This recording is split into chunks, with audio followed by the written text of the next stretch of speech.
speaks out to me. It's been demonstrated to improve up to 94% of employees say they would stay at a company longer if it invested in their learning and development. And we all know that the process of interviewing candidates and going through the selection and then the training process is tiresome and costly and timely task. So we want to retain good employees as it benefits the organization as a whole. And other factors that improve when employees are invested in are engagement in their job, the quality of service provided, and their skill readiness. And I don't know a manager out there who wouldn't like to see any of these categories improve in their workforce. So not only are you improving the quality of your workforce by creating an emerging leaders program, you're creating a culture at work. It influences how people think, interact, and grow within the organization. And I bet every one of you can just look back in your life and think of just one person, one time where someone took a chance on you and gave you a boost, invested in you, told you to keep going when things were hard, and that was a mentor to you in some way or another. And now imagine that there was an organization in your workplace that is committed to providing that to you, and that's committed to making sure that you're the best version of yourself. And that's what the Emerging Leaders Program is all about. So when I speak about this program to others, a common question that I've gotten is, how do you identify who these emerging leaders are? And we were originally going to call it a young professionals group, but then we didn't want to have anyone stray away from the program who maybe weren't considered young. And when you look at young professionals, really, what does that mean? Are you just young in your career, or young in just what you're doing? So that's why it kind of merged into an emerging leaders program, somebody who just wants to step up in advance and lead one day. But how do you identify them is the big question. So these are some traits and characteristics that you may want to look for in a person, just that initiative and curiosity, wanting to learn more about their position, learn other people's positions, and then who has good peer influence and just respect from other coworkers, and then of course willingness to learn.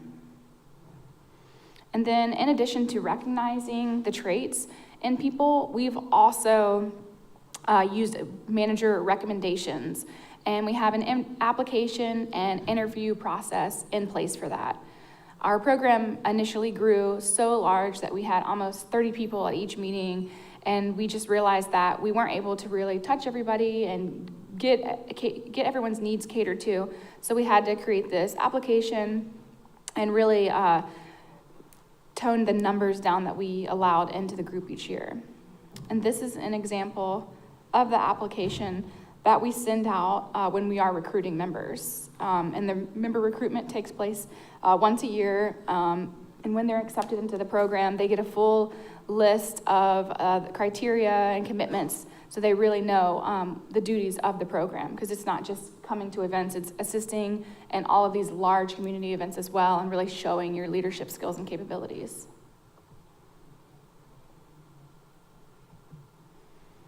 So after you have found the people who you think would be good for the program, your next step, like I mentioned, is to create your vision, mission, and goals. And this just help you create that structure that any group needs.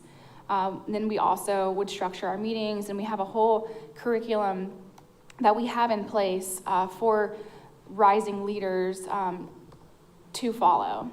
And then just a few tips that we developed and helped us is to establish a president. All great groups need a leader. Past presidents help new presidents secure speakers and nail down the agenda for the upcoming year. And then form subcommittees. These are formed within the Emerging Leaders group, and they'll help with the meeting planning, coordinating events, and just the ins and outs of kind of keeping the group together. And then also another tip for the group is to get feedback from your peers within the group. See what they would like to develop in skill-wise. What would they like to see, and how would they like to grow? And then you have guest speakers from leadership positions in your organizations to come in and speak and talk about their journey, and it really is impactful. It makes a big difference to have that leader, say the county administrator or assistant county administrator, come and talk about their journey and explain to you, what they think they could have done differently, how you can navigate your career. And then NeoGov is another great resource that we use a lot. There are a lot of free resources and training materials and live virtual summits that are available from them. And then to create a roadmap, so assess your current state, identify your identifying skills already existing, and then create those short and long-term goals for the group. And then from them, you create your action steps to create those specific learning opportunities and find courses, workshops, conferences, and mentoring opportunities. We do have a syllabus online that we use when we recruit members, and you can also use that if you're interested in creating your own group. And I do have a link at the end of this presentation that's a live Dropbox link that has everything that we use from recruiting members to planning the Women's Leadership Conference, to anything in between. And this next slide is going to segue us into a video that we used to highlight the Women's Leadership Summit or conference. We used this video for the J. Mitchell Graham Award application, and definitely have to shout out to our broadcasting team who's set up everything here today and also recorded a lot of the footage in this video and put the clips together.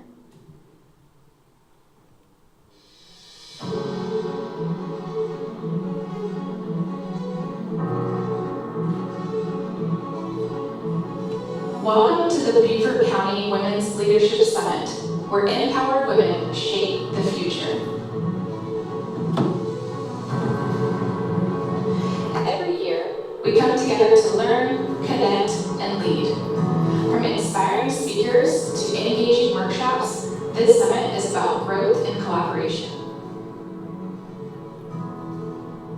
Whether you're a seasoned professional or an emerging leader, this summit is your platform to make a difference. Join us as we continue to empower and inspire in the years to come. Your leadership journey starts here.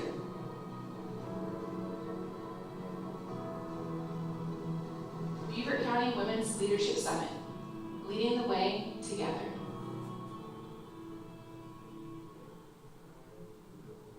All right, so that was a video, like I said, the broadcasting team put together. And so that's one of the things that I personally am really proud of to speak about is the women's conference, or I like to call it really a summit. And trying to tell you how amazing it is, not just to attend, but to also help coordinate something and see so many people grow and respond to was really amazing, honestly. It's definitely one of the biggest accomplishments I feel like that the program has brought to the county. And there was nothing else like this either. The bit of a backstory about the summit, we didn't know what to expect as far as attendance in 2023. Like I said, we had a conversation in December of 2022, and our assistant county administrator was like, do it, plan it. It's happening in June. And so we didn't know what to expect as far as attendance. So after we sent out the email for registration to county employees, seating was filled within 48 hours.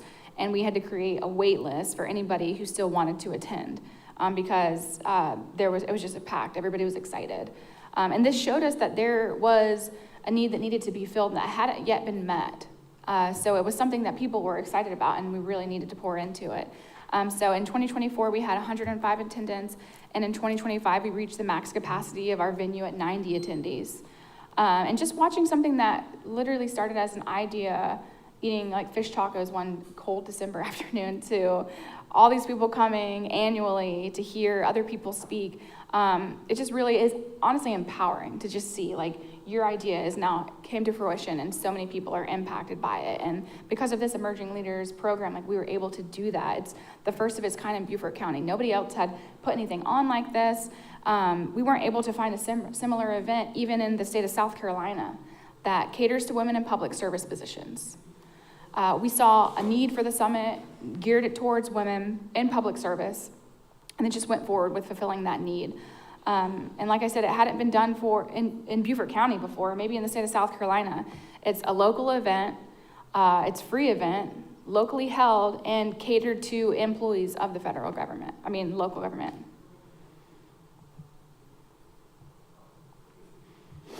So a bit of a back roots, so this is an APWA Low Country Conference, and the Women's Leadership Conference came about because some public works workers attended a similar conference like this, a bit bigger in Charlotte.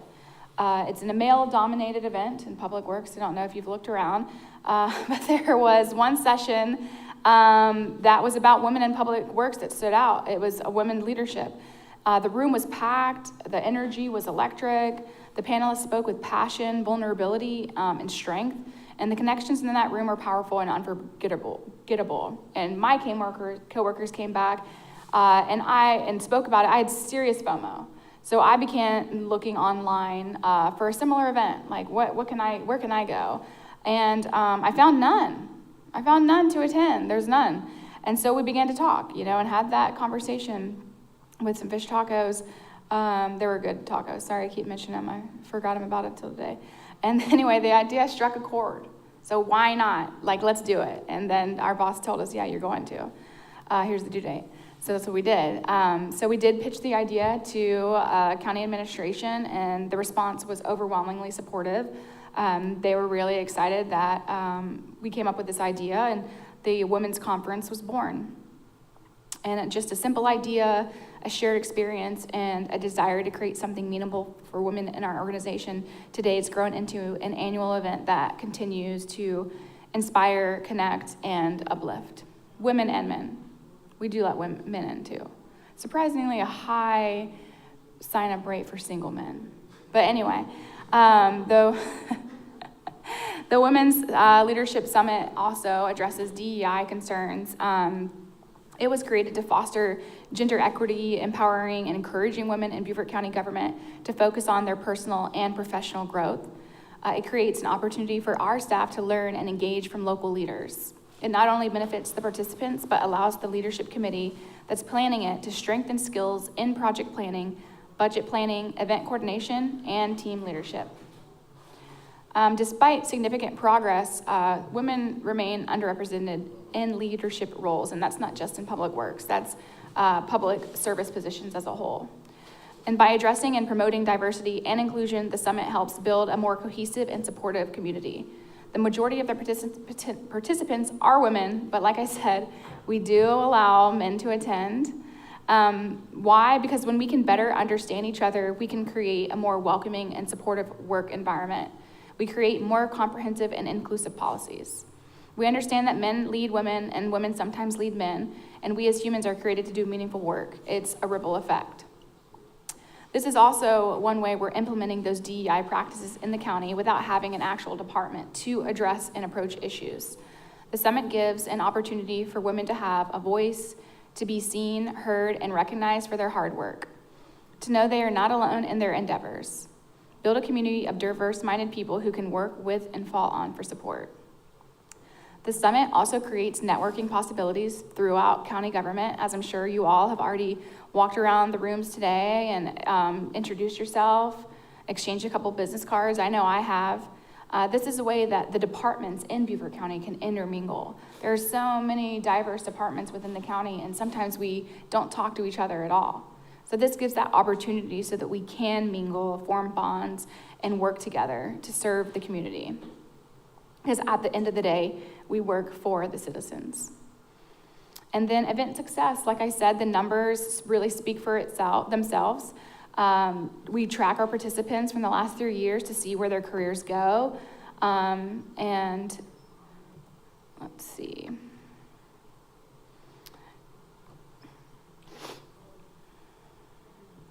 Sorry, I was supposed to have, okay, graphic, it's fine. All right, so now I hope you're feeling the energy that this group and the summit provides, and I hope you're feeling motivated and empowered to bring a similar program back to your department or place of work. And maybe you're already in your head, hopefully you are thinking to yourself, how can I plan this? How can I bring this back home? And if you are, you're in luck. We do have a checklist online. We have multiple resources that you can use from the application process and what we do with that to the syllabus, and then checklist for planning a Women's Leadership Summit.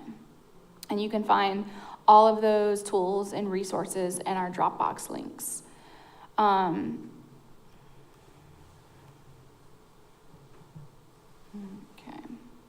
So I hope you leave saying this was fun and impactful, and that you're going to feel set up for success to create a similar program in your place of work. The biggest things I'd like for you to take from this is now you're equipped. You can learn how to design the framework for a similar program. And I hope you understand the benefits of investing in a program like this and for the people in your organization. And we've set you up with the roadmap and resources so you can take this home and also implement it. But the number one thing I hope you learn from this session is how impactful the Emerging Leaders Program and Women's Leadership Conference is. And that is me, and that's our Dropbox link. Any questions? Sorry, I was only on for 30 minutes, and I'm right at 28 minutes, so. Good? Any questions?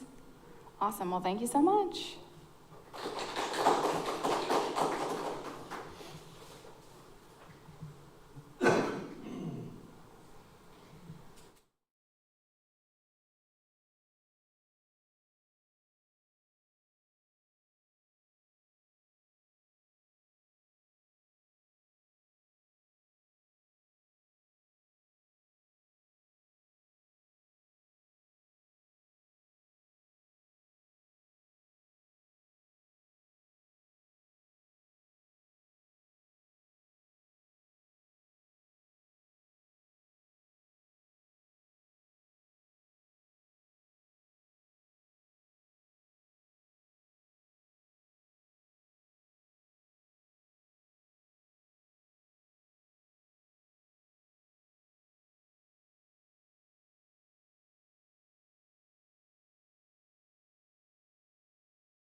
I'm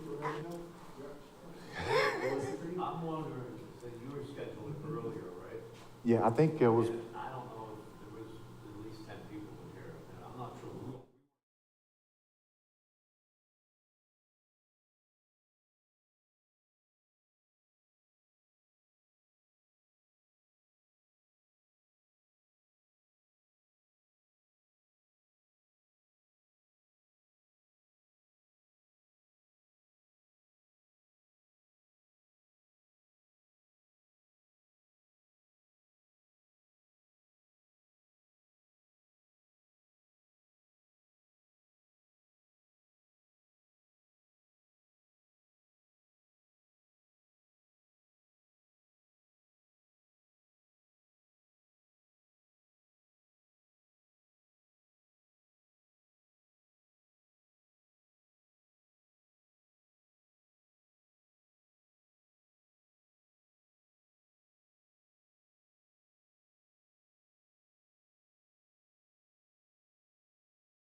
maybe 5 more minutes and then we'll go ahead.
Of your time. Thank you all for joining today.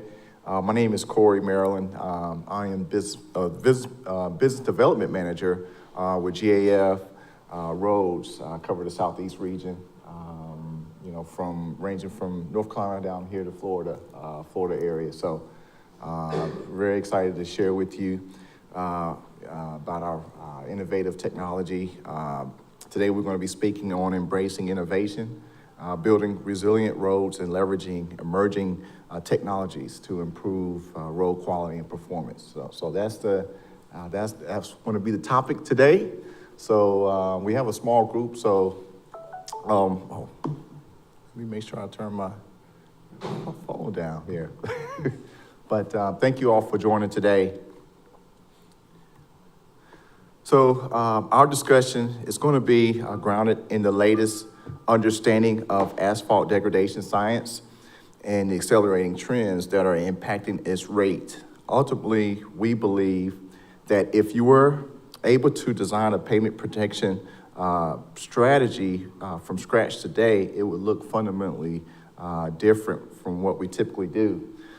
So I'm excited to present our GAF road performance system and share how our innovative solution can help you deliver better roads, better budgets, better communities. And by the end of the presentation, my goal is really to hopefully have you feel comfortable with, pursuing a pilot opportunity with us. That's what I'm hoping. You're super thrilled and eager to try technology. So, despite increasing investments, our roads aren't getting any better. Municipal road engineers are spending, $14,000 to $25,000, per lane annually on preventative asphaltic treatments, and are frustrated by poor performance and lack of guarantees. And this slide here basically kind of just shows you what we see every day. You see the excessive cracking, the raveling, shoving, rutting, which leads to your alligator cracking, eventually leading down to more potholes. And also what's more concerning today is that many of our roads are actually below the complaint line, meaning they're aren't yet visibly failing, but are deteriorating underneath. So they've kind of remained in that same poor condition for several years without being addressed. And that's even with substantial funding. So it all again starts from the basics. I'm sure you all remember from back in junior high school, what causes asphalt to break down, oxidation and traffic load.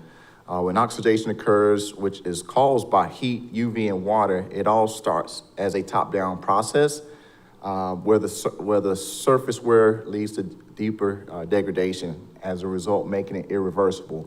So once it's done, it's done. It's no coming back. Also, you have more cars, more people, meaning increased traffic on the roads. And the cars that we're buying today, as we all know, they're getting larger and larger, right? We also have people buying, US SUVs, not to mention more local delivery trucks in the neighborhood. Amazon, FedEx. I always tease my wife. She attributes to the Amazon quite a bit. But that's driving throughout our neighborhood. So. There's also other accelerating factors, which include more frequent and intense weather related events, a hotter world, more variable storms. And also what's more, the design standards for non-highway roads haven't been significantly updated in several years. So as a result, you have your inadequate maintenance funding. So kind of just putting this out here, just think about it. The world, was a vastly different place years ago, with far less cars and more or less extensive road network. So when we look at the factors, that's kind of it at a high level, right? So given these degradation factors, what are our current strategies to extend the life of our roads? Primarily, we rely on what? New paving, where the focus is on balancing the mixed design of the asphalt, ensuring it's not too soft, which can lead to, shoving and rutting, nor too hard, right? Which could can lead to, causing your cracking. So beyond new construction, we employ conventional maintenance treatments like, your traditional asphalt emulsion job mixes, such as slurry seals, micro seals, to provide a protective layer. So, regarding this slide, I put this slide here just to kind of highlight, at a high level, what generally takes place, right? We often take a reactive approach. We wait too long and often, allow our newly paved roads to be exposed to the very elements that causes, them to break down. Again, going back to your water, oxygen, heat, and traffic, for several years before we apply protective treatment. It's like buying a beautiful, newly finished wood deck chair and planning to put, it on your deck, but waiting several years before you, apply, any varnish. So kind of think of it like that. You wouldn't do that, right? We wouldn't do that. We would protect our assets. Otherwise, the damage is already going to be done. So studies show that 60% of the life of your asphalt pavement is lost within the first couple years through oxidation. And, that the graph kind of highlights and shows that. So I was just at the ASCE conference in Seattle a couple weeks ago, and there was a handout that shows that the recent ASCE 2025 infrastructure report gave our roads a D+, declined from C+ just 4 years prior. Even after significant infrastructure investment, we're facing a massive funding gap, estimated at $684 billion over the next decade. And despite $1 trillion invested, the percentage of our roads considered below the complaint line remains stubbornly high. So this was very, very eye-opening as well. So, the roads are in poor shape. So let's put this into perspective with some average costs for 2024. New road construction was roughly $1 million per lane mile, and basic maintenance like repair and patching was at around $15,000 per lane, per mile per year. And maintaining with your asphalt-based treatments come around $24,000 per mile per year. So. These costs are already substantial, but the projections are even more alarming. Again, with the rising temperatures alone are expected to add additional $19 billion per year to repair the costs through 2040. So, it's just really challenging to continue with our approach. So the good news is getting to where we fit in within GAF. We have innovative technology. The technology has already begun. It's a new material category. It's what we call a epoxy fortified acrylic EFA seal. It embodies many of the desired characteristics. EFA seal provides robust protection against oxidation. Our epoxy fortified acrylic EFA seal has been around for a long time, but what we didn't know is how it was going to perform on roads. We started off initially doing a gold standard of the National Center of Asphalt Technology to test our assumption.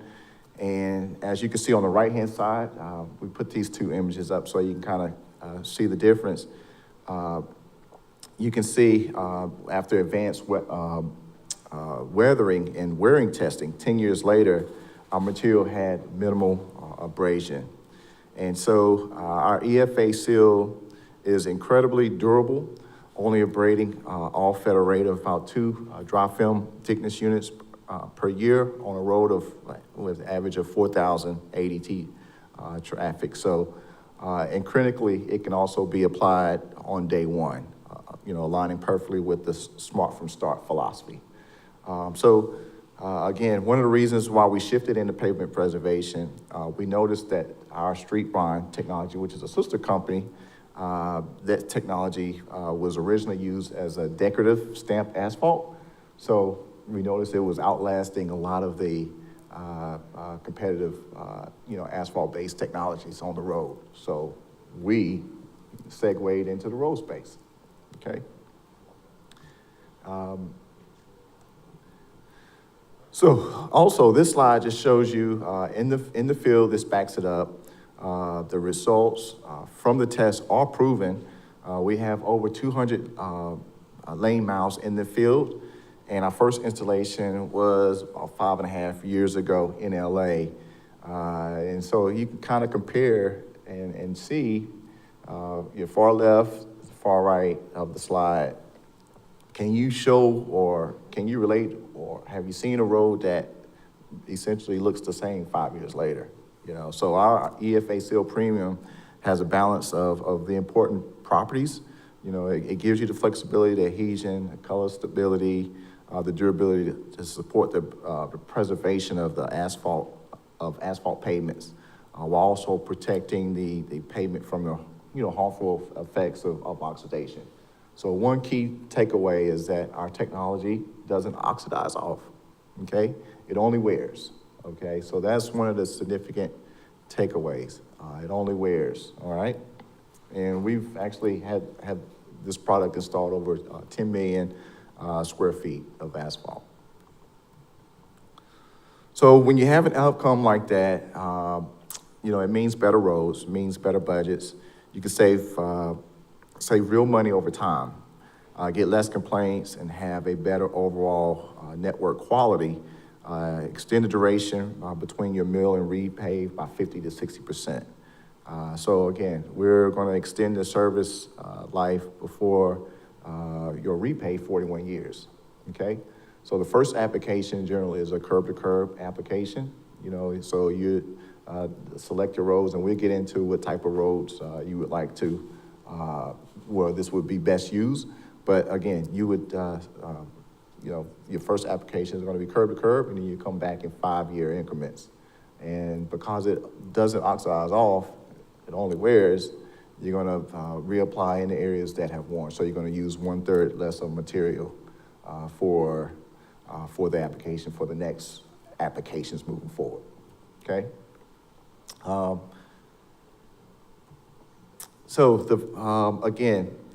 The fact is that we were not able to do this before because this material incorporates aggregate, and no sprayer in the market could work, so we had to design our own. So this is our sprayer. Because of that, we took the opportunity to solve for some other problems that you may have as well.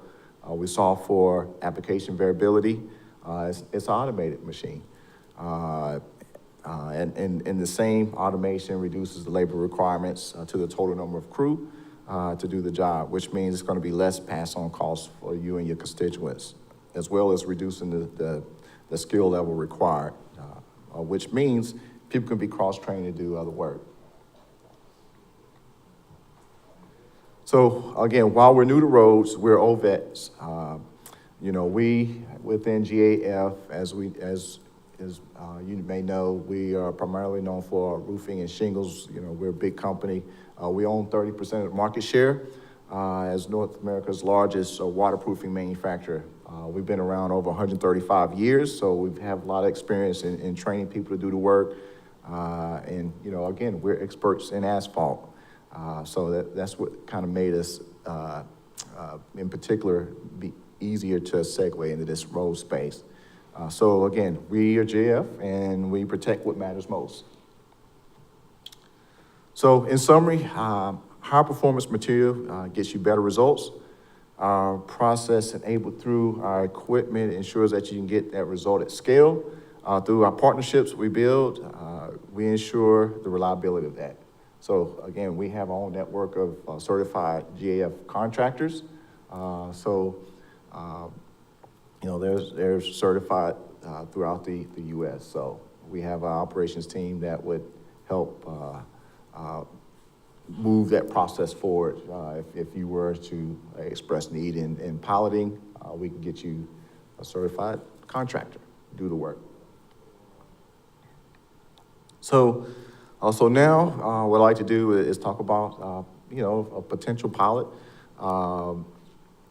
And what you should know is that we meet all the performance standards that your slurry seal, micro seal, and chip seal make. So you can view this as a product substitution. The biggest difference is that we are not asphaltic, and that's what should be celebrated. We meet all the performance standards for slurry and micro seal, which is D3910, and your chip seal D7000. And so I do have documentation, and I have, that information that I can send to you as well. So when we talk about streets, what you want to look at, you're looking for, again, for the same streets in which you would apply or give a micro seal or slurry seal, and this is what they would look like. So again, this is a PCI score of 70 plus, no potholes, anything in that range. And also, so again, we can go on newly paved roads or age asphalt roads. Okay, and we'd like to be in an ADT 1,500 or less, so it's more of your residential neighborhood, smaller collector roads.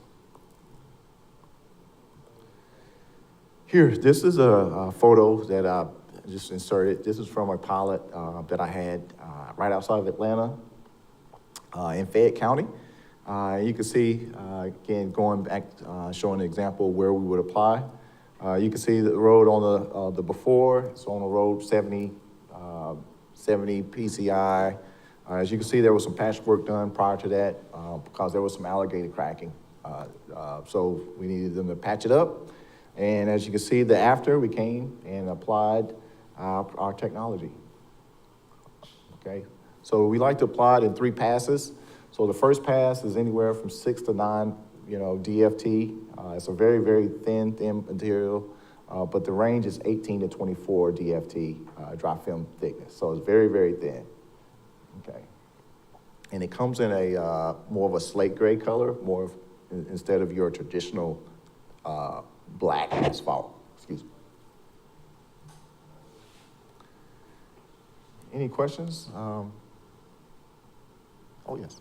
So like mill fill, then put it on, you kind of just patch or a little degraded, and then kind of go into your coats after that. Is that how that works? Yeah. So we like to find roads that, again, if it's an aged asphalt road, we like to find something that's aged, that's 70 PCI, right? What we'll do is we're preserving the roads from your traditional mill and repave. Yeah. So that's where we provide value. We're extending that time period from you having to do that traditional mill and repave. Are you on the QPL? I'm sorry? Are you on the state QPL? We're not on the state QPL. Okay. And I don't even know if there is a category for this product or this section. I don't know if microseal is on the QPL or slurry seal. Not sure. I know in Florida there's not a section in the state of Florida for that category, for more of your residential roads and. What about for South Carolina? I'm not sure. Okay. Have you worked with SCDOT on any projects? No, not here. None. Just thinking about projects in my head. Yep. Is it just, is it basically surface applied? Can you use it for, base surface asphalt? Like surface C is primarily what you have around. Yeah, we like to really apply more of your residential, smaller collector roads. You said 4,000 ADT is? Well, we've tested 4,000, but our sweet spot really is 1,500. Right. Yeah, ADT. So really more of your residential, smaller collector roads at this time. Had some pictures here too. This is a pilot that I had in Georgia. This is the Fayette County, so we'll help promote it. But here's just a few pictures. We had about close to 7, 8 agencies that were there participating. This just kind of gives you, kind of an idea of how we set things up.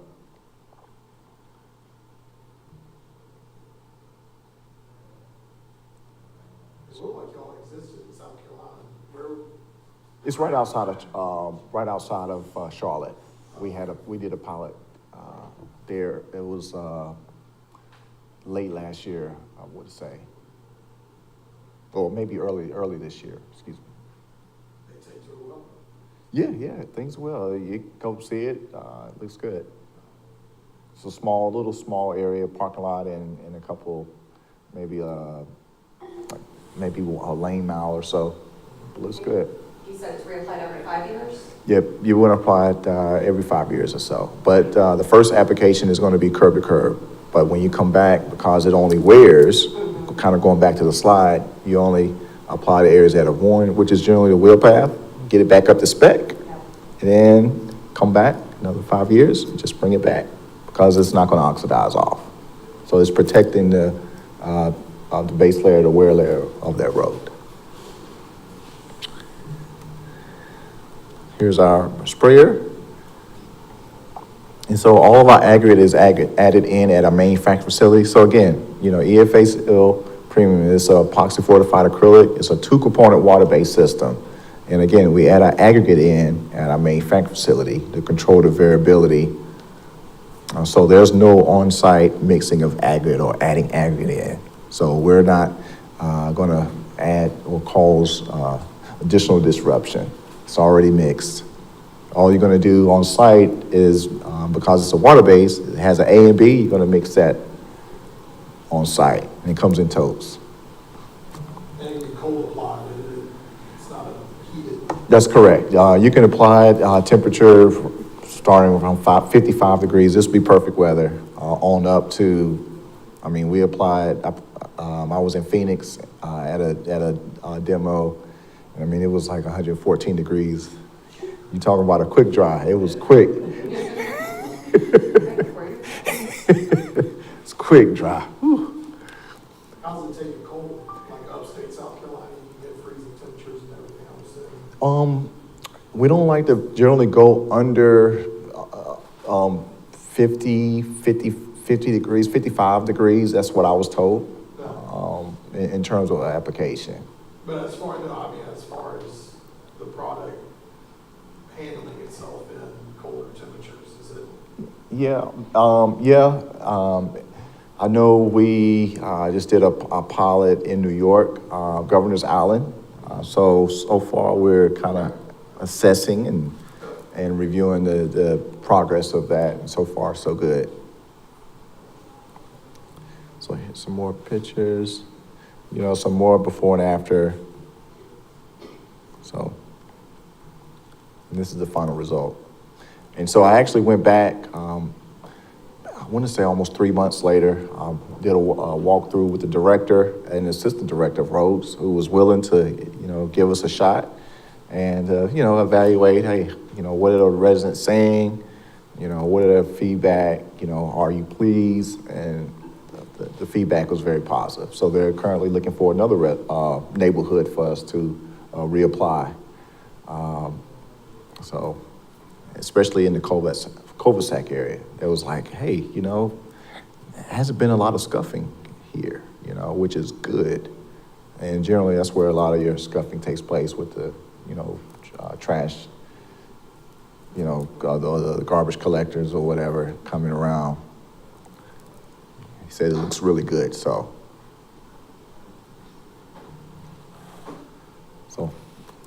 Any other questions? I may have a video I can share if we have a little time.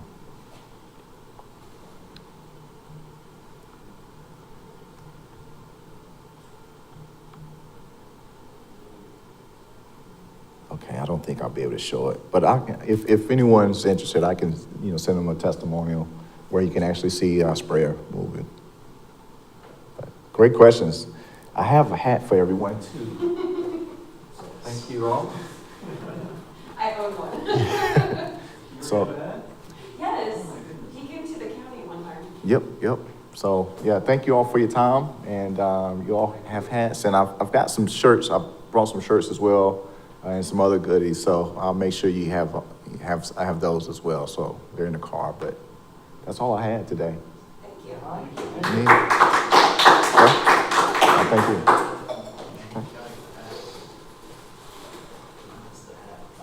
Yeah, I wasn't in that meeting, but there was some leftover, like, on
If these guys, do you guys, we're all set? You're good to go? Okay, good deal. Well, good afternoon. Thank you guys for sticking around. I know it does. When they told me initially that that they want to do this thing, I love these folks. So I was like, sure. I mean, you tell me when you're doing it. Well, it'll be on a Friday. I was like, ooh. And it's Halloween Friday. I was like, ooh. You realize that there's probably not going to be a whole lot of people there, but we'll go. My name is Tommy Webster. I'm the East Operations Director for Tetra Tech.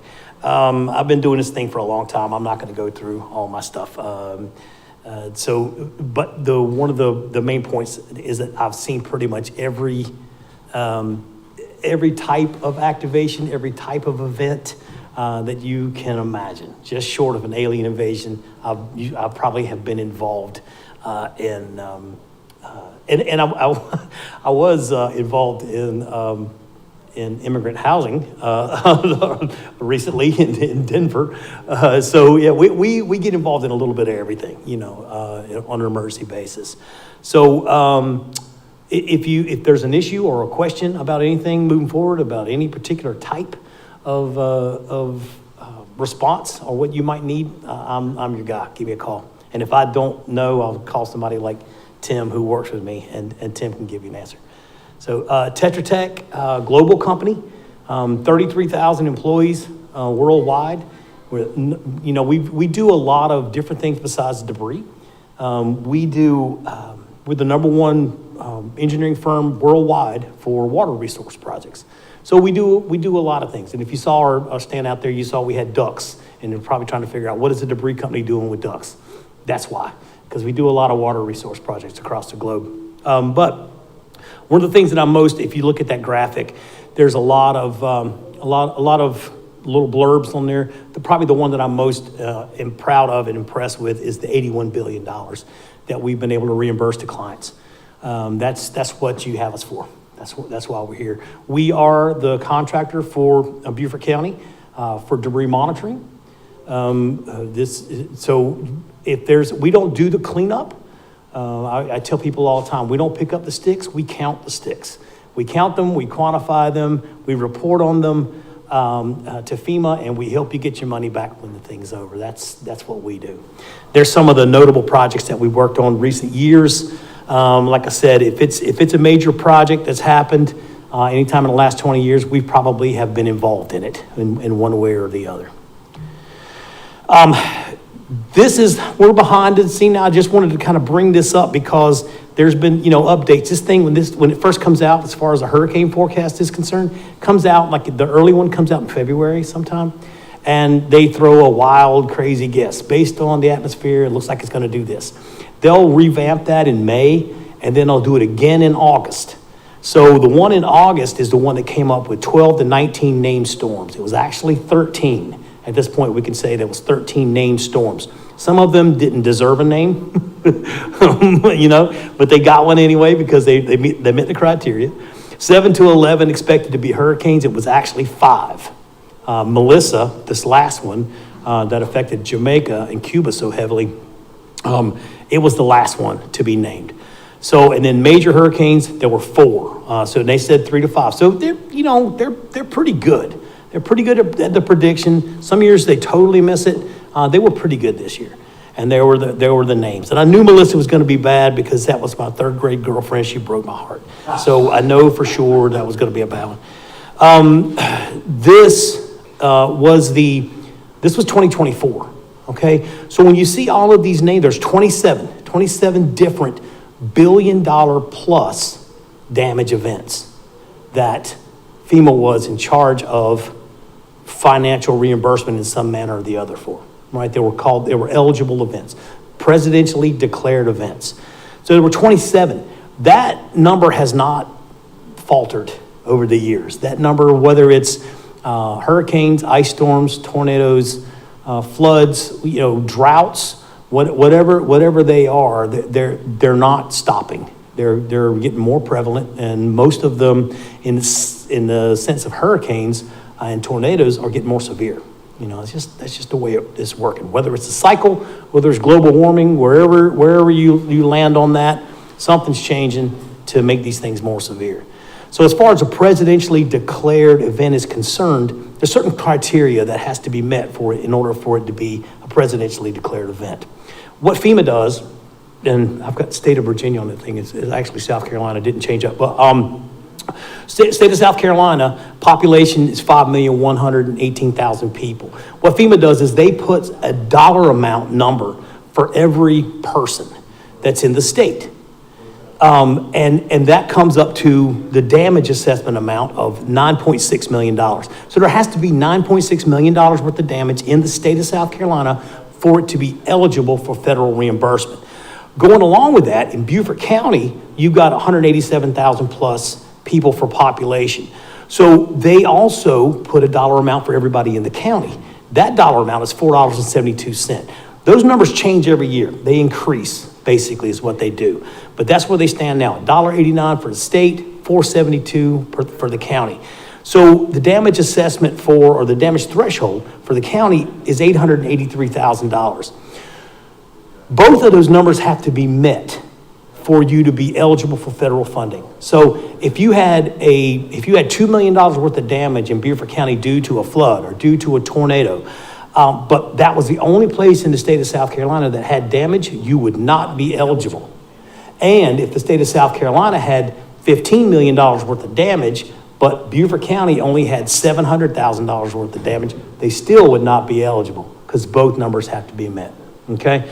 So you do a PDA, a preliminary damage assessment, to determine, do we have enough to request that? So all the municipalities would report to Beaufort County. Beaufort County would report their damages to the state. The state would then assess all statewide, do we have enough? And if they do, they request it from, the governor will request it from FEMA for a disaster declaration. FEMA will then look at it and go, yep, looks good. We're gonna put it up to the president. The president at that point would look at it and say, yes, it looks good. Sometimes those declarations happen very quickly and sometimes they happen latent. So they might happen months later down the road, which is imperative that you have someone like me. You can do it yourself. You don't have to hire a monitoring firm, but you have to track every single thing that's done on your project to make sure that when you get to the end of it, if you have been determined to be eligible for funding, that you have a documented record of exactly what happened, right? If you didn't record it, it didn't happen. If you didn't do it to their guidelines, it didn't happen. So we have to be really, really careful not to shoot yourself in the foot. There are some local communities here that are clients of mine that decided to do it themselves. They didn't need anybody else's help, and it cost them hundreds of thousands of dollars because they didn't do it properly. So it's definitely something, it's always worth a phone call, right? It's always worth a phone call to get somebody else involved, ask advice. Whether you bring us on and activate our contracts or not, you're my client. I'm gonna answer your questions, so make sure you get us involved. As far as the monitoring contractor, like I said before, it's not necessary that you hire a monitoring contractor. FEMA does not require that you hire a third-party monitoring contractor. They do require, however, that you monitor the cleanup contractor. He just can't go out there and just start cleaning up stuff. He'll wind up in somebody's backyard. He'll wind up cutting ineligible material. There's a lot of stuff that the contractors will wind up doing. I know it's hard for you to believe that there are unsavory debris contractors, but it does happen. It's too tempting, right? There's too much money out there to be made by these guys, and it's too tempting. So you have to monitor them. So part of that is that DMS down there, permitting, that DMS is debris management site. Temporary sites that are set up prior to and sometimes after post-event, depending on what your needs are. And it's just a temporary housing of the debris for storage and reduction. And on the vegetative debris, you can reduce that debris by 75%. And or if you're burning it, you can reduce it by 95%. And then on C&D, which is like construction demolition debris, you can actually compact it. Make it a lot easier to haul away to a landfill later on down the line, or wherever your final disposal is. We'll do all the truck certifications, the right-of-way monitoring. And you have to also understand that this work that FEMA is paying for or potentially reimbursing for is public property, right? So FEMA PA stands for public assistance, not private assistance. So none of this is private property. None of this, I say none, and we'll talk about that in a second, but none of this is commercial property. It's all public property, right? That's what public funds reimburse is public property. So hazardous tree monitoring, DMS monitoring, data management, we do everything electronically, so there's a lot of data. So because of that, it takes a lot to manage that data and put it in a form that you can understand and that you can report to FEMA and they can understand, right? Invoice reconciliation, all of the invoices that come from the debris haulers will come to us first. We will reconcile those. Once they're reconciled or corrected by the contractor to be reconciled, we'll send them to you for recommendation of payment, okay, at that point. And then at the end of it, we'll assist with reimbursement support, right? So prior to activities, we'll conduct annual pre-event meetings such as this, some of the same information that we're talking about, just to make sure everybody's on the same page, make sure you have current contacts, we have current contacts, so in case there is an event, we know who to talk to. We'll look at your all your contracts, make sure they're all FEMA compliant, they are. Update any critical documents, GIS files, things of that nature. Just makes things easier once there's an activation for us not to have to hunt down those answers to those questions. We've already got them. We'd assist with data, with debris management, site planning and permitting. So that's a big one because a lot of places, we don't have a big issue here, but in a lot of places, especially more urban places, or Florida is terrible for this, there's just nowhere to put these debris management sites. They're built out. There's no extra property anywhere. So sometimes you have to travel for a long ways. The closer you have them to the area that's affected, the quicker you can recover. You know, it just makes sense, right? Because these guys can make trips quicker. So let's say that a storm impact is imminent. We've identified a storm. Looks like we had one not long ago. I think it was Aaron. Is that right? That looked like it was making that turn to come right into South Carolina. And thankfully it didn't. But I mean, right up to the last second, it looked like it was coming this way. So we started talking. I was on the phone with Matt Krause and with Pamela, and we started looking. Hey, if this thing is event, we'll be there. We're going to look at the debris modeling, see what size of a storm it is, what type of storm. Is it a wet storm? Is it a dry storm? That's going to impact the amount of debris that you may be dealing with, right? Category 1 storm that's wet, right? And you take your household, you multiply that by how many households you got and what your canopy looks like, and that'll give you a rough idea for how much debris you may be dealing with, which will give your hauling contractor a rough idea of how many vehicles he needs to bring to get you done in a reasonable amount of time. Gives me an idea of how many monitors that I need to hire to be able to have on site to make sure that we cover him. So we just determine what those resources that need to be. We're going to review all your policies, contracts, agreements. Like I said before, we're going to establish contact with not only you, but also your contractor, get everybody on the same page for this is what we're going to do moving forward. Establish a meeting schedule. We'll talk again in 2 days. These talks usually start happening somewhere around a week out. Something's been identified, I'm giving you a call about a week out, to make sure that you know that I'm watching. and if ever you have questions the same way, give me a call. Within 24 hours of the event, make an impact. We'll have a project manager here. We'll maintain any of your time and material logs for your push equipment, and that's just for emergency clearance. So we don't do any debris removal at this point. It's just making sure that your emergency accesses for police and fire and ambulance, things like that, have been open for the public and for emergency vehicles. That's all done by time and materials. It's all done by the hourly rates in your contract that the contractor has set up. We'll be working on your PDAs, your preliminary damage assessments, any road closures that need to happen. That's an ongoing process. You'll have an initial PDA, and then you'll have to tweak that PDA as you move along. People will bring material from the backyard. There'll be a lot of hanging limbs that haven't hit the ground yet, things of that nature. So that'll be an ongoing process. We'll have our supervisors report locations, get all the staff ready with the project-specific information. get our ADMS infrastructure. ADMS is Automated Debris Management System. It's an electronic system that we utilize to track the material. We'll start recruiting and begin the training of our monitors and project coordinators. So we hire local monitors. So the people like Tim and I, we're with Tetra Tech, and we go from project to project to project.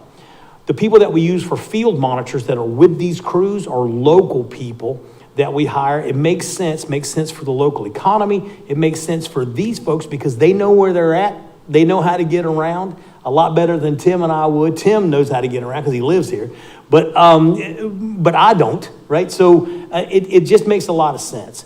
So, and some people may be displaced because of their job was affected by the storm or whatever. I mean, it happens all the time. So it's a really good bridge for them as well. So we get that working. Our recruiters are incredibly talented. It borders on sorcery. We hired 4,000 people in 21 days during Helene. So that's crazy. So 8,000 people total during that storm. So it was unbelievable. We'll get our DMSs up and running. Make sure that DES is okay with everything that we're doing. Make sure that everybody's on board there. And then establish a public information protocols. We're going to talk about what you want your public to know. Your public can be a great asset to you if you inform them, if you let them know what you want them to do. If you don't let them know what you want them to do, they will do what they want to do, and that rarely is going to match with what you need them to do, right? So make sure that you inform them and you let them know what you want. Within 48 hours, we got our cost estimate finished up. We got our operational plan, our health and safety plan for the specific event that we're trying to respond to. And that public information statement within 48 hours that you've been crafting needs to go to the public. Within 2 days, you need to get them something, because what's going to wind up happening is people are going to be taking debris. They're going to be in lines in places you don't want them to be, and they'll want to get rid of their stuff. Some people don't care. They'll put it out in the curb and they'll wait for you to come get it. Some people want to get rid of their stuff. So make sure that you let folks know what the plan is. We'll start within 72 hours. We'll start truck certification, get our ADMS up and running. We'll continue this entire time to be doing training sessions. These training sessions usually include people anywhere from 10 to 25 people at a time. We'll bring them in, get them trained up. There's a pretty high attrition rate for people that don't realize that they have to work 7 days a week. And that wears a lot of people out. Some people can't get enough hours. They love it. And some people are like, I'm not working 7 days a week. So we've gotten better about trying to shift people in, shift people out, but still it's taxing. So you go through a lot of folks. And then decide whether or not you're going to use public drop-off points. They're a great asset to you if you have room for them. That way you can give the public an outlet. They've got a place to be able to take their stuff. We'll just, dispatch a truck over from your hauling contractor, and periodically he'll make a load, pick that debris up, take it to the DMS site. We'll write him a ticket for it because it's public property. So part of that information that we send out to the public has some segregation information. This is important to get to the public so they know that you want them to put it in separate piles, that you don't want them to all pile it all together. You don't want them to put it on top of fire hydrants. You don't want them to park cars in front of it. You don't want it to put over overhead wires, things of that nature, right? It's good. And most people are visual, so they see something and it makes sense to them. So you want to get that out. And we put that information out on Facebook, on your website, on Twitter or X, Nextdoor app, local news, whatever outlet you can to really pump that information out to the public. You want to make sure that they have access to it. So part of that process is we'll certify the trucks. We'll bring them in. We'll measure all the elements of the trucks. We have all that stuff electronically captured. It goes into our system. We put a placard on the side of the truck with a barcode on it. The driver will have a certification badge. Every time that driver goes to the site, he'll hand that badge to our monitor. When the truck has been quantified and has a badge on the side or has a placard on the side, he is then dispatched to a site. We'll also dispatch a monitor. It's a 1-to-1 ratio. So you have a loading crew, you have a loading monitor.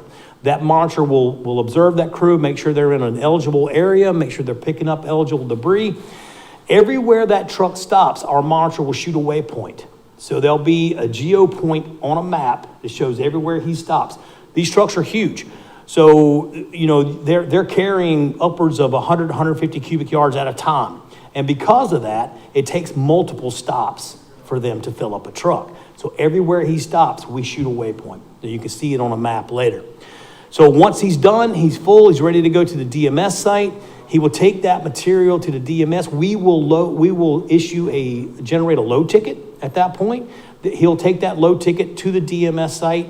We have a DMS monitor there that's on site on top of a tower. That truck will go underneath that tower, and he will look in and visually quantify the amount of debris. He does it by percentages. So you can look at a truck and he can count how much space is in that truck, how much is missing, and quantify, okay, if I have a 100 cubic yard truck and there's 10 cubic yards missing, that's a 90% load. You know, that's pretty simple math, but still, that's how that process works. And that's how they get paid. They get paid by the cubic yard. So, it has to be a quantification. Once that is determined, they note it on the ticket. The ticket's then closed out. That information is loaded into the cloud. You have access to that information live time. You're never more than 3 minutes away from knowing exactly what is been delivered to that DMS and who delivered it.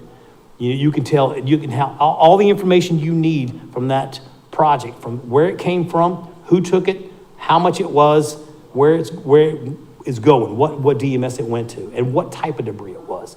All of that information is logged in. Okay, so it's a pretty cool system. This is what kind of, like, real quick going through this is what the certification process looks like. We'll take photographs of the truck to make sure that every time that DMS monitor will scan that truck number in with the scanning device, these pictures come up. So make sure that if you have a white truck in the picture, but you're looking at a red truck, there's a problem, right? So you want to verify that the numbers on the side of the placard are right, everything looks good. This is what the truck certification badge looks like. And this is kind of like the information right there that we actually collect and report on. So every time that monitor will scan that barcode, this information populates into the monitor's phone. So it's another form of verification as well. So it lets you know that each truck has a specific ID number and a cubic yardage number. That's what that 78 is. That's how many cubic yards that truck will load. Full capacity at 100% is 78 cubic yards. So if a truck, and you've probably seen them, is a truck and trailer, a truck and a tandem trailer in the back, they have their own unique placard per vehicle. We don't see that as a truck and a trailer. We see it as two hauling units because they each have their own information that has been scanned in. They each have to have, a truck driver will then have two badges, one for the truck and one for the trailer, okay? So once that information is uploaded, it goes into our recovery track system. So this is what you will have access to. It's unrestricted by hardware. Our system can be put on any smartphone. The new system has no paper anymore. The new system is all electronic. It's really quick, really cool. We don't have to worry about a paper trail. We don't have to worry about the truck driver not getting a copy of the ticket. He's got an app on his phone, and if he doesn't have a phone, we'll provide a phone for him that has got a QR code on it, and that QR code has got all that information. He can email that ticket information anywhere he wants to email it. So it's really slick. But it does not need connectivity to work. It can work if you. The only downfall to that is that if we don't have connectivity for whatever, cell towers are down, we have no other way of communicating with those phones, it will collect that data in the unit and then we will manually download it at the end of the day, right? That's how that works. But since we've been using these systems years and some really bad storms, I've not seen us lose connectivity where it didn't operate. But it does give you real-time awareness for exactly what's happening. You see, the other thing too is that it will allow you to take whatever information you find necessary for the public to have, and you can actually put that information on your website. You can give them a dashboard. We'll create a dashboard for your public to see. So they'll click on a link and it'll let them know, okay, this is where they picked up debris. This is how much debris they picked up. Kind of a way to keep your public involved with what you have going on for the progress of the project. If you look at that, the picture up at the top, you'll see the green dots and the blue dots and the red dots. The red dots are household hazardous waste spots. The green dots are vegetative spots. The blue dots are C&D spots. If you took your cursor and you clicked on that, it would give you every bit of information about that particular load, where it came from, what the address was, the geocode, the GPS points, the driver, the load call, every bit of information that was collected will be in that little dot. Pretty cool. We'll report on that at the end of the day through a Power BI report. You let me know who needs to get it. I will see that they get it. It's fully customizable. If you want to see one thing versus the other thing, let us know. We'll put it in there. But because we developed the system, because we developed it in-house, we can change it. So it's pretty cool. This was the project that I did in Charlotte County, Florida during Hurricane Ian. So same situation. On the left is the Geo Portal, which you have 24-hour access. You can get to it anytime. It's live time. As things are changed into the system, as new debris loads come in, and as new trucks are being certified, all of that goes into that system, and you have access to it. The custom reporting on the left, on the right-hand side, once again, that's a Power BI report. That was for Charlotte County, Florida. During Hurricane Ian, they had over 4.5 million cubic yards of vegetative debris on that job, and just in that one county. It was pretty massive. We talked a little bit about DMS sites. The biggest deal here is that if they need to be pre-authorized with DES, which they do, it makes your life a lot easier if they are. DES during the storm is really good about permitting DMS sites. They're not as great about permitting final disposal sites. They put a lot more guidelines on final disposal sites during this last storm, during Helene, that I've never seen them do before. But you have to follow those guidelines. So make sure that you have them on board, and we can certainly assist with that. But it is a temporary staging site. You have to figure out what kind of method you're going to grind this material. You're going to burn it. It's getting harder and harder to find places to burn it. But so primarily it's mulched at that point. A lot of things you need to consider before you put a DMS site. One, of course, is drive time. You need to make sure that the closer you can have your site to where the actual area that was affected is, the quicker, like I said before, that you're going to get done. Right? The further away they can make, if they can make 10 trips a day versus 4 trips a day, they're going to haul more debris, right? It just makes sense. So that's the same situation. So you want to make sure that you've got them placed, either you have enough capacity to handle the amount of debris you have, and have you got them placed in an area that's going to be advantageous to you, right? DES has very strict guidelines for where you can put a DMS, and make sure you're not in the floodplain. Make sure that there's no well point close. Make sure that I would suggest to make sure that you're not next to a residential area, like a really heavy populated, because your phone will never stop ringing, ever, ever, ever. We had to, I could not tell you how many we didn't, but the contractor had to replace car paint, had to replace screens on pool decks.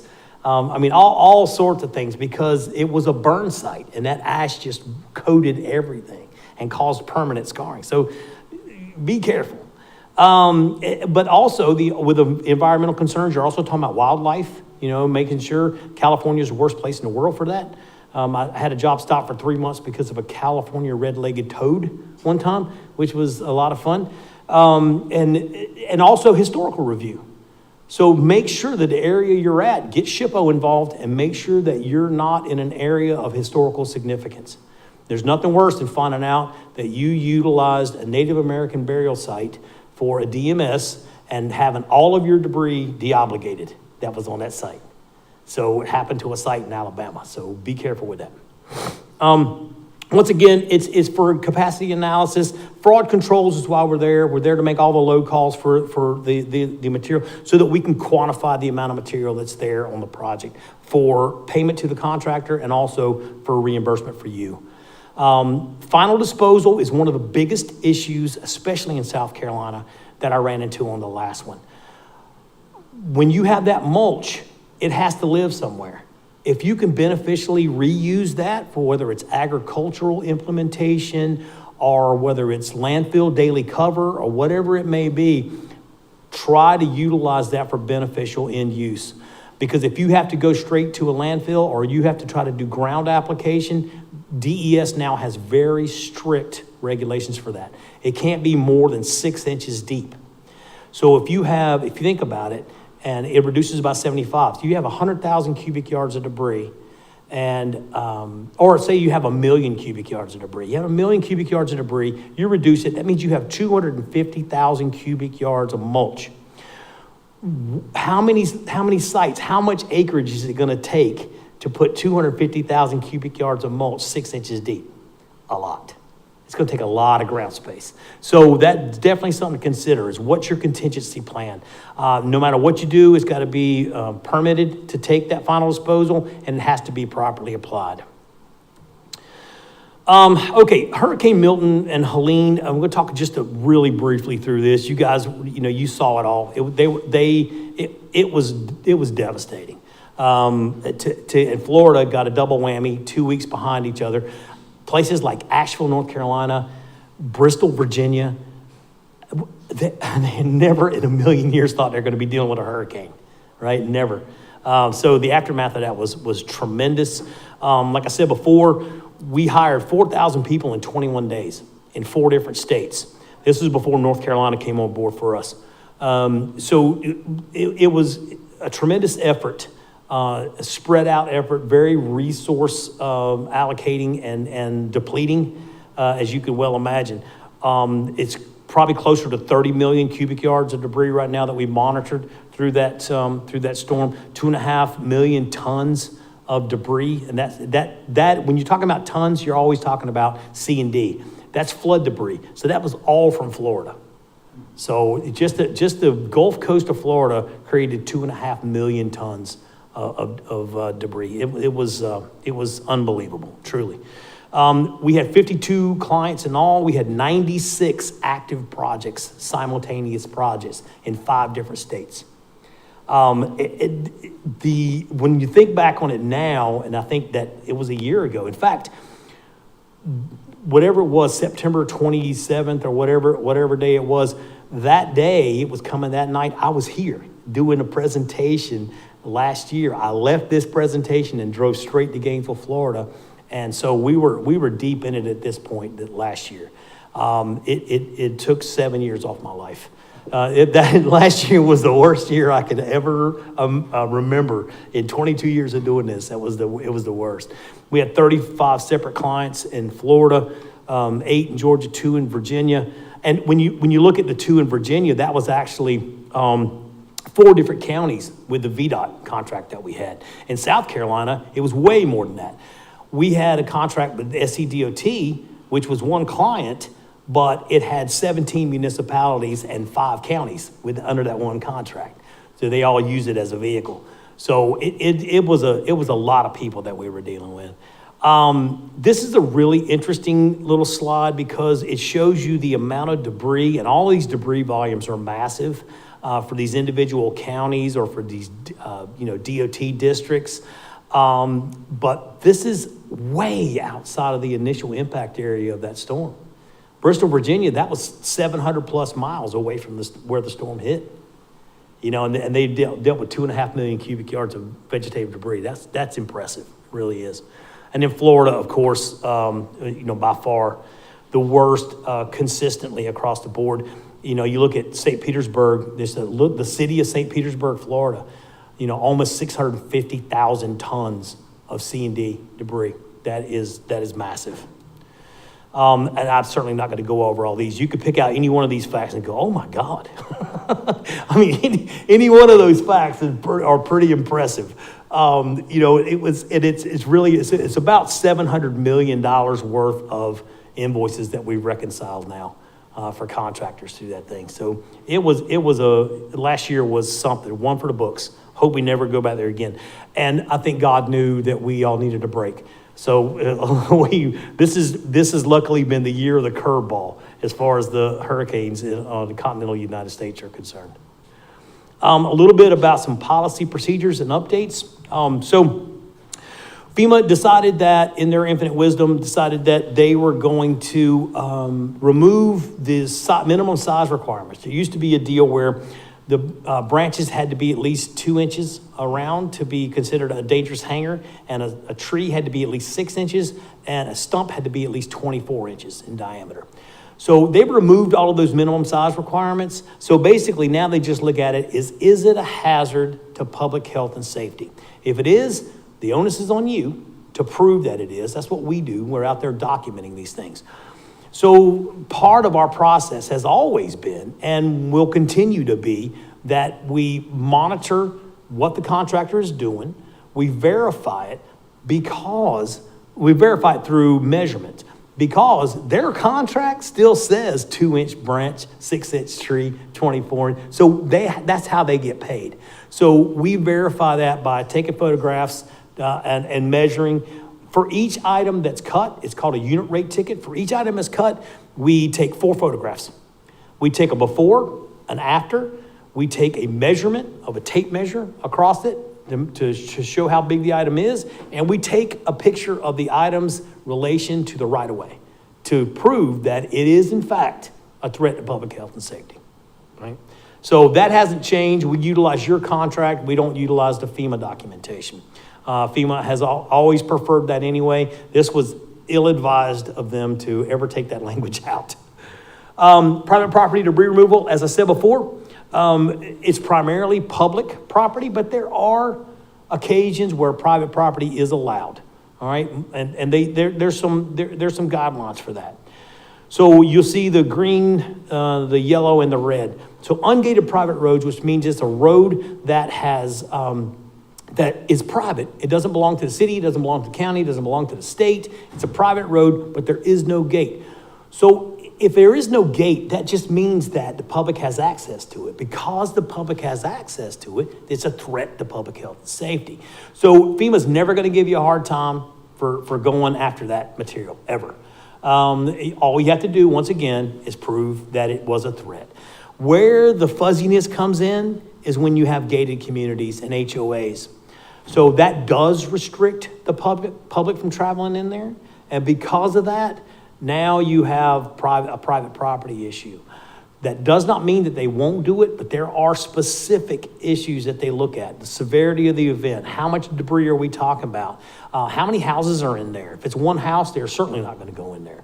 How many people are going to be affected, overall? There's how high are the debris piles? I mean, there's a lot of different factors they utilize to determine whether or not it's actually a threat to public health and safety. And can this HOA or this private property, this community, do this themselves? They'll say, and this is where it gets really confusing, FEMA will say, you don't have to ask permission to do that. You don't have to get prior approval. What they don't say is that we're not going to pay for it.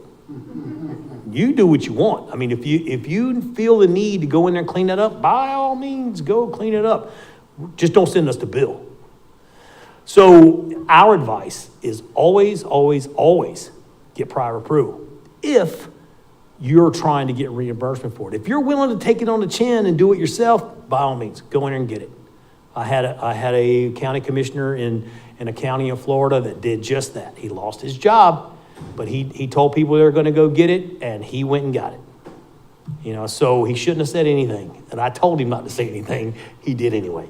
So be really, really careful with that, because it's confusing language. If FEMA will say, and I've had one of my bosses said, hey, you don't have to ask permission. No, you don't. They're just not going to pay for it. So be prepared for that. Private property debris removal, which is the PPDR, that means that the contractors actually have to put equipment on your property, whether it's a demolition or whether they have to put equipment on your property to get this debris. That is an absolute no-no. You have to, and once again, they'll say, don't ask permission, you don't need to. They're just not going to pay for it. But you have to have a right of entry form for that as well, because you're actually putting equipment on their property. The same way with the gated communities, you have to have legal authority to be there. And then the last one, the commercial property, they almost never do that. There have been occasions, Hurricane Ian, Charlotte County, Lee County, Fort Myers area, totally devastated. They allowed it. they allow commercial property to be picked up because the whole place was just catastrophically, affected. So there are occasions. Always make sure you ask. Always, always. As far as the cost share is concerned, typically FEMA's going to cover 75%. 25% is going to be up to the applicant. That's a lot of times is shared with the state. The state may kick in. The state may pay for all of it. You never know. Make sure you have a really good contact with South Carolina Emergency Management, and they can keep you abreast of exactly what their plans are for this thing, right? During Hurricane Helene and Milton, for a period of 120 days, FEMA covered 100%, Cat A and B. Of everything that happened for the first 120 days, they covered 100%. Pretty good deal. So everybody was trying their best to get everything finished in that 120 days. Not an easy task with something as big as Helene was. But still, it was a really large burden that was taken off the shoulders of these municipalities to get that to happen. So FEMA may cover up to 100%, but they're certainly not going to cover any less than 75. So it'd be somewhere in that range. I've seen it for every storm. I've seen it different. Sometimes they cover 90. Sometimes they do 80 for a certain amount. And then they bump it to 90. And then they drop it back down to 75. Either way, 75 is the minimum, and it could be as much as 100. Now, this next slide. I cannot emphasize enough the capital letters and the underlining of the word potential. These are potential major changes that FEMA has put on the board for consideration. Okay, so it seems like most of these are going to come true next year. None of these are coming true right now. All right, so 2026 looks like the year some of this stuff is going to be affected. The first one, the current concepts right now that they're considering, the first one is an increase in that threshold, that damage threshold. They want to move it from $1.89 per person statewide to $7.56 per person statewide.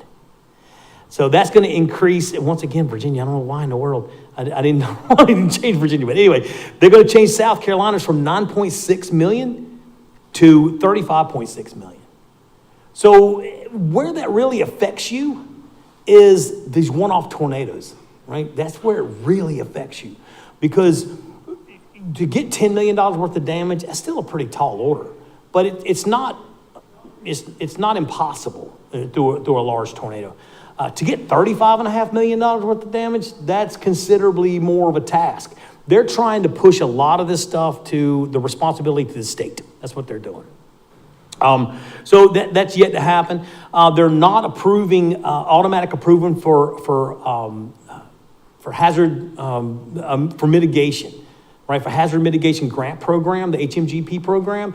There used to be a certain percentage that was allotted for every single storm. If it was a $100 million storm, there was a certain percentage that was automatically given to you to do mitigation programs, to do mitigation. They've stopped that automatic funding. It's not there anymore. That's not to say that you still can't apply for it. It's just not automatic anymore. So don't let that language confuse you. It's still available. Generally, they're not going to approve anything above 75%. So those 100% days are probably over. They're going to go to 75%, and then the rest is going to be up to you and the state to hash out and figure out how it's going to get paid for.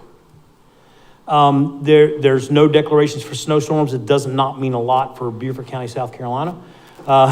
Major declarations for snowstorms probably don't happen around here much. This is the big one because they want to limit Category G, which is the recreational facilities. They don't want to pay for any of them. Your parks, boat ramps, beach renourishments, they don't want to pay for any of that stuff anymore. So this is a big one that's being contended right now. So we don't know how this is going to work out. I'm going to find it hard to believe that public spaces such as parks and boat ramps and beaches aren't going to be able to be reimbursable. But we'll see. We'll see what happens. Reduction of FEMA presence, we've already seen this happen. This has been happening over the years anyway. But what they're talking about here is the administrative point. And the administrative parts of FEMA are getting smaller too, which means what? It's going to be harder to get paid. It's going to take longer to get your reimbursement. Mitigation incentives have all gone away. That's almost already happened, right? Here's what they, here's what they conclude though on the bottom of that memo draft is that presidential concurrence would still be required for all of these. So that means the president could say, hey, look, I knew I said that I wasn't going to pay more than 75%, but we're going to do it this time. So a lot, believe it or not, and well, I know you believe it, but unfortunately, it depends. Is it an election? It's an election year. If it's an election year, it's gonna. You might have a little bit more of a leeway than you would in not an election year. So there's a lot of different mitigating factors that come into play here as well. But so that just kind of runs down what FEMA's looking at doing. As far as we're concerned, we do a lot of different things at Tetra Tech. Tim and I are involved in the first column and the last column primarily, but these other 4 columns, we do a lot of different things within our debris group. If there's something in there, whether it's mitigation plans, whether it's disaster debris management plans, whether it's brownfield work or housing or call center support, whatever you might need. I might not be an expert in it, but I know somebody who is. So if you need anything outside of what that of what we do as far as the debris monitoring is concerned or debris management is concerned, let me know. I'll get you in front of an expert. Okay. So we talked about a lot. Obviously, preparation is key. For sure, making sure that you have your contracts in place, making sure you understand what PA means. And what you have to have to not shoot yourself in the foot when it comes time to get reimbursed.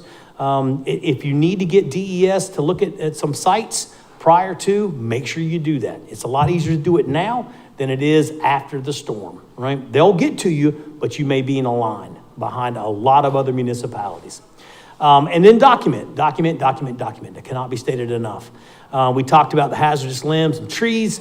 All the private property issues, which is really always really fuzzy, especially when you have HOAs that expect you to go in, or gated communities that expect you to go in. Their first line of defense is, we pay taxes too, why can't you come in here and get this thing? Because you live behind that gate. But, we'll certainly help you with those conversations.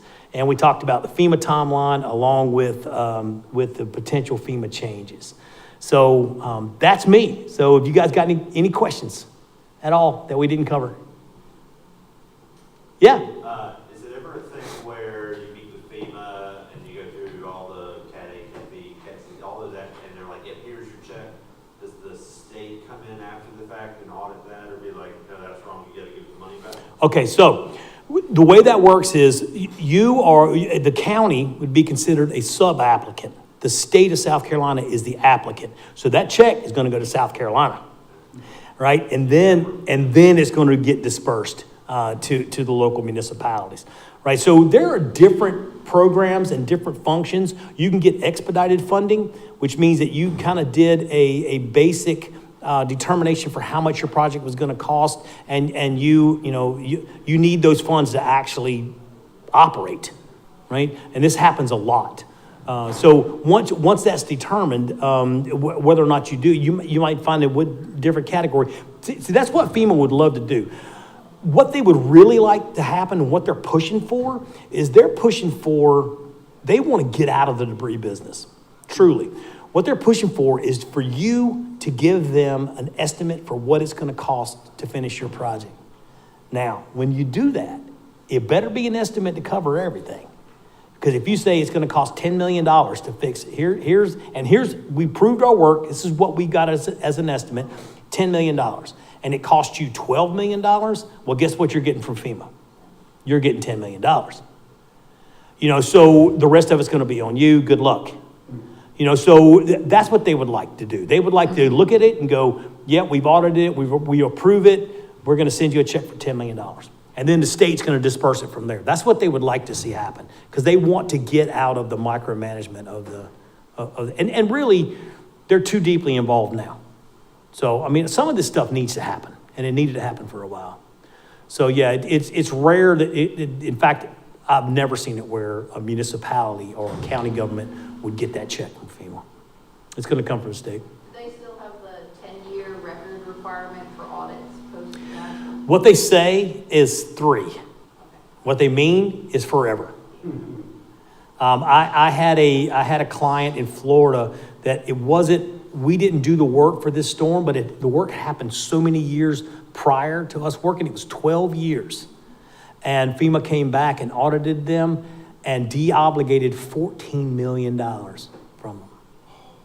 12 years later. Admin staff, we're like, this is old, let's throw it out. No! I have stacks of debris tickets under my desk. Absolutely. Absolutely. And see, that's one of the cool things now about it is everything's electronic, right? Nothing is paper anymore. Everything's electronic. So why wouldn't you keep it forever? It doesn't make any sense to get rid of. We don't get rid of anything. Because we get RFIs years later for projects. We got one for Hurricane Irma the other day. And there's nobody that I work with that was even working for the company I worked for, that long ago.